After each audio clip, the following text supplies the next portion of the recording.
12 এই যে জিপিএ পাওয়ার জন্য গার্ডিয়ান এবং স্টুডেন্ট এক্সামিনার সকলেই অস্থির হয়ে থাকে, এখান থেকে বেরিয়ে আসা যায় না। খেলাধুলার মাঠ নেই, তারপরে এক্সামিনেশন হল নেই, আমাদের ভেরিয়াস প্রবলেম, শিক্ষা মন্ত্রণালয়ে প্রচুর প্রবলেম রয়েছে, অ্যাজ ইউ নো, আমরা তো এক্সপার্টিস। ওকে, আমি কওমি মাদ্রাসার তাদের প্রতিনিধির সাথে আমরা বসেছি এবং তাদের ইকুইভ্যালেন্সি ডিগ্রি যেটা হওয়ার সেটা আমরা কথা বলেছি এবং তারা তাদের সলিড নাটশেল প্রস্তাব দিবে যে কোন লেভেল হচ্ছে এসএসসি, কোন লেভেল ইন্টারমিডিয়েট, কোন লেভেল ডিগ্রি এবং কোন লেভেল দাওরা।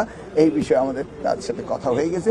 3 দফা আমি মিটিং করেছি। স্ট্যান্ডার্ডাইজ করা, যেমন দাখিল এসএসসি, আলেম এসএসসি, ফাজল ডিগ্রি, কামেল মাস্টার ডিগ্রি, ওদের শুধু দাওরাকেই বলা হয় মাস্টার ডিগ্রি। ওই লেভেলগুলোকে আমাদের ঠিক করতে হবে, তাদের বোর্ডকে আরও রিস্ট্রেংথেন করতে হবে, তাদের মধ্যে আমাদের কিছু কিছু জায়গায় টেকনিক্যাল এডুকেশন দিতে হবে। ইনডিড তারা যা চায় সেটা আমরা করতে রেডি, আমরা চাই না তারা আলাদা থাকুক।